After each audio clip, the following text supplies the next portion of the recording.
El lobo de Outremer, Reinaldo de Châtillon, el caballero que provocó la ira de Alá.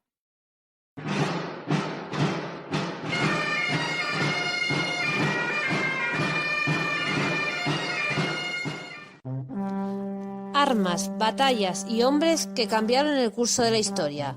Esto y mucho más en Velum Artis Historia Militar. En las tierras ardientes de Oriente, donde la fe se medía con acero y la ambición no conocía límites, hubo un caballero que desafió no solo a los sarracenos, sino también a sus propios reyes. Su nombre provocaba temor entre los musulmanes, desconfianza entre los cristianos y respeto entre los guerreros. Fue llamado pirata, cruzado, hereje, señor de la guerra y enemigo personal de Saladino. Hoy, en Velum Artis, hablaremos de Reinaldo de Chatillon. ¿Con quién? Con nuestro amigo José Antonio Márquez Periano. Hola, José Antonio. ¿Qué tal? Hola, ¿qué tal, Francisco? Como siempre, encantado de estar aquí con vosotros para hablar de estos temas que tanto nos gustan, ¿verdad? Pues vamos a hablar de cruzadas y de un personaje que el cine lo hace como malvado, pero puede ser que no haya sido solo el cine, sino también la historia. Vamos a hablar de un hombre que nos dijimos en el anterior programa. ¿Por qué no hacemos un programa sobre él antes de entrar en otros programas sobre las cruzadas y grandes batallas? Cuando hablábamos de este libro, El Rey Leproso, de Balduino IV, El Paladín de la Cristiandad, tu último libro, que invito a la gente a echarle un vistazo, pero también, aparte del libro, que está en la descripción, en la página web, también pueden ver, si quieren, nuestro programa de Balduino IV. Pues, José Antonio, hablamos sobre este personaje, que el cine lo acaba de, no sé, de convertir en el malo de la película El Reino de los Cielos. Pues sí, sí, sí, desde luego. De hecho, hay mucho que comentar. De hecho, si te parece, vamos a echar la vista solamente unos años atrás, a 2010, más o menos, sí, creo más o menos. Quizás un poquito, quizás algunos años antes, que fue cuando Al Qaeda envió una bomba a un tal Reinaldo de Chatillon, en Chicago. Ajá. ¿Por qué? ¿Por qué? ¿Verdad? Pues por algo muy sencillo, porque 800 años después, todavía el Islam le recuerda como lo que fue, ¿no? Uno de los mayores enemigos que tuvo el Islam, la media luna, en aquellos tiempos, ¿no? O sea, fíjate para que Al Qaeda, 800 años después, ya con el tipo ya convertido en polvo, ¿no? Como aquel que dice, le enviara ese regalito, que obviamente, por supuesto, pues no estaba dispuesto a recibir porque ya había pasado al sueño de los justos, ¿no?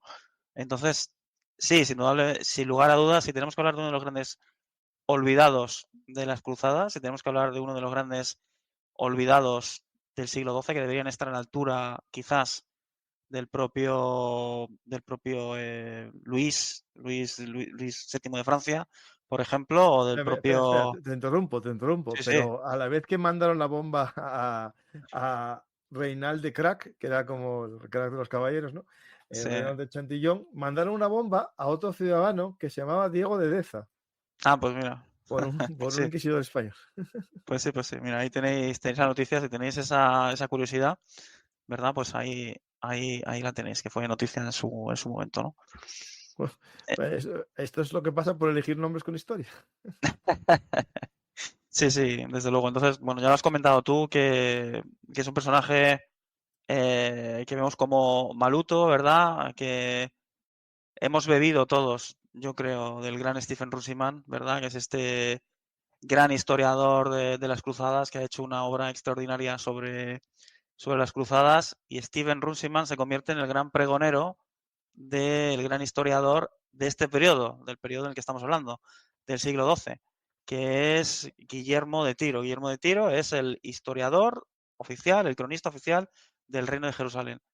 Y cuando revisamos las fuentes para hablar de las figuras históricas de ese periodo, pues hay que tener en cuenta que Guillermo de Tiro es una fuente excelente, pero hablaba bien de los suyos y hablaba muy mal de aquellos que no estaban en su facción política. Si recordáis el especial que dedicamos a Balduino IV y al reinado de Jerusalén, os acordaréis de dos facciones, la facción de las palomas y la facción de los halcones. El Reinaldo de Chatillon pertenecía a eso, a la facción de los halcones, mientras que Guillermo de Tiro, ¿a quién pertenecía ¿En qué facción estaba? En la otra facción, en la facción de las palomas, ¿no? Entonces, iremos viendo, a medida que vayamos hablando poquito a poco de este personaje tan curioso, como Steven Runciman nos ha dado esa figura de cowboy, ¿no? Que casi proviene del lejano oeste y que llega allí pues prácticamente para rapiñar y matar a todo aquel que se encuentre sin ningún motivo, ¿no?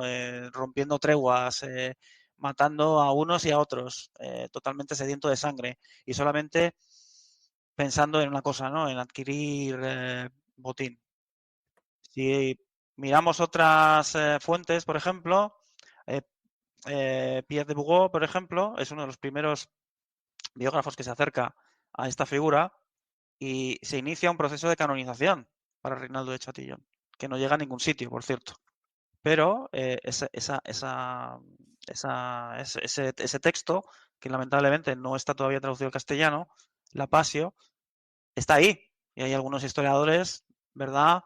Como el doctor Crawford, por ejemplo, el doctor Hamilton, que por ejemplo el doctor Hamilton falleció en 2019, es el gran autor sobre Balduino IV en inglés, porque los medievalistas británicos ya sabéis que son unas grandes eminencias y bueno, Hamilton escribió el mejor libro que existe sobre el reinado de Balduino IV, que creo recordar que se llama el Rey Leproso. Pues él ya nos pone sobre la pista sobre quién era realmente este Reinaldo de Chatillon, no esta persona, ¿no? Totalmente sanguinaria, sino todo lo contrario, un paladín de la cristiandad, tal y como iremos viendo, como digo, a lo largo del programa de hoy.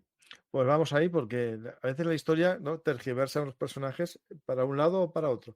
Aquí en Bellum Artis tenemos varios programas sobre crueles, que algunos de ellos eran más crueles de los que se decía y otros realmente no era así, ¿no? Y vamos a ver aquí la realidad detrás del mito, que es muy interesante, y detrás también del mito moderno, ¿no?, del cine, ¿no? Porque al final la mayor parte de las personas ponemos cara a este personaje por la película El Reino de los Cielos, ¿no?, que es casi donde más se conoce, ¿no? Sí, pues sí. Comenzamos el viaje. Pues bueno, si te parece, vamos a hablar primero de sus orígenes, porque quizás lo primero y más importante que nos deberíamos preguntar es quién es, de dónde nace, ¿no? ¿Cuándo nace? Pues bueno, es algo muy difícil de saber porque no existen muchas fuentes. ¿Te está gustando este episodio? Hazte fan en iVoox para acceder a este y al resto de sus episodios extra desde otras aplicaciones de escucha.